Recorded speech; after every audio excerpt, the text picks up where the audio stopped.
శ్రీ మహాగణాధిపతయే నమః, శ్రీమాత్రే నమః. మాచిరాజ్ భక్తి ప్రేక్షకులందరికీ నమస్కారం.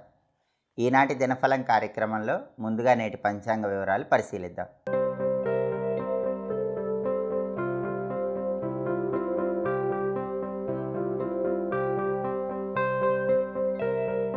సెప్టెంబర్ 25 ఆదివారం దినఫలాన్ని పరిశీలిస్తే అమావాస్య తిథి ఉంది, ఉత్తరా నక్షత్రం ఉంది.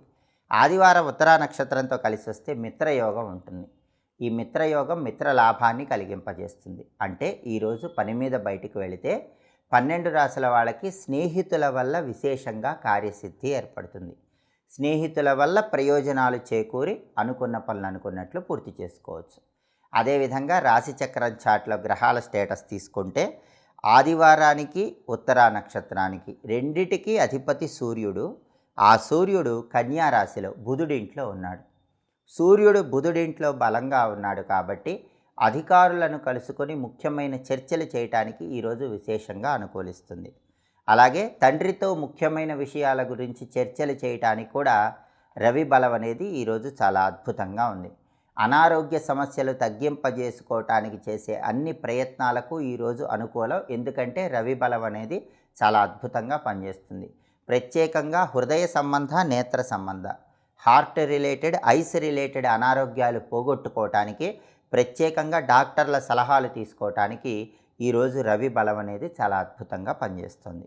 అదేవిధంగా నక్షత్ర బలాన్ని బట్టి కొన్ని పనులు చేసుకోవచ్చు. ఉత్తరా నక్షత్రం ఉంది కాబట్టి భూములు, గృహాలకు సంబంధించిన హక్కులు పొందటానికి అనుకూలం. మీకు ఏవైనా ఇళ్ళు రావాల్సి ఉన్నా, లేదా ప్రాపర్టీస్ రావాల్సి ఉన్నా, ల్యాండ్స్ రావాల్సి ఉన్నా, వాటికి సంబంధించిన హక్కుల కోసం మీరు చేసే ప్రయత్నాలకు ఈ నక్షత్రం బాగా పనిచేస్తుంది. అలాగే అన్నప్రాసన, నామకరణం కార్యక్రమాలు కూడా చేసుకోవచ్చు. జాతక దోషాల తీవ్రతను తగ్గింపజేసుకోవటానికి చెట్లు నాటడానికి కూడా నక్షత్ర బలం బాగా పనిచేస్తుంది. అలాగే ముఖ్యమైన తీర్థయాత్రలకు వెళ్ళటానికి అనుకూలం. దేవతా దర్శనాల వల్ల ఉత్తమ ఫలితాలు పొందటానికి కూడా నక్షత్ర బలం విశేషంగా సహకరిస్తుంది.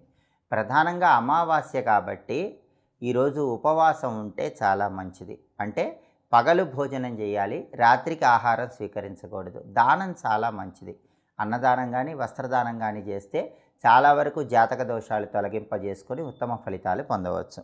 అలాగే 12 రాశుల వాళ్ళు కూడా ఈ రోజుకున్న ప్రత్యేకత మహాలయ అమావాస్య కాబట్టి ఈ మహాలయ అమావాస్య త్రిశక్తి స్వరూపాలకు ప్రీతిపాత్రమైన రోజు కాబట్టి పని మీద బయటికి వెళ్ళేటప్పుడు ఓం త్రిశక్తి దేవతాయై నమో నమః అనే మంత్రాన్ని 21 సార్లు చదువుకొని వెళితే విశేషంగా కార్యసిద్ధి ఏర్పడుతుంది.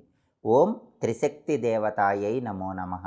ఈ మంత్ర జపం వల్ల అనుకున్న పనులు అనుకున్నట్లు పూర్తి చేసుకోవచ్చు. అన్ని రంగాల వాళ్ళకి శుభ ఫలితాలు లభిస్తాయి.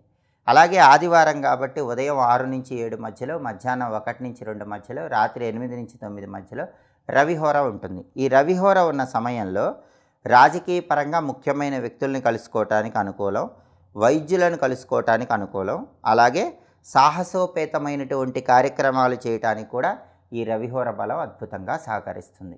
ఇవి ఈనాటి దినఫలం కార్యక్రమంలో ముఖ్యమైన అంశాలు. మళ్ళీ తదుపరి దినఫలం కార్యక్రమంలో తిరిగి కలుసుకుందాం. మా వీడియోస్ మీకు నచ్చినట్లయితే మా ఛానల్ని లైక్ చేయండి, కామెంట్ చేయండి. మా ఛానల్ వీడియోస్ 10 మంది మిత్రులకు షేర్ చేయండి. మా ఛానల్ని సబ్స్క్రైబ్ చేసుకోండి. పక్కనున్న బెల్ సింబల్ ఒకటి మాత్రం మర్చిపోకండి. సర్వే జనాః సుఖినో భవంతు. స్వస్తి.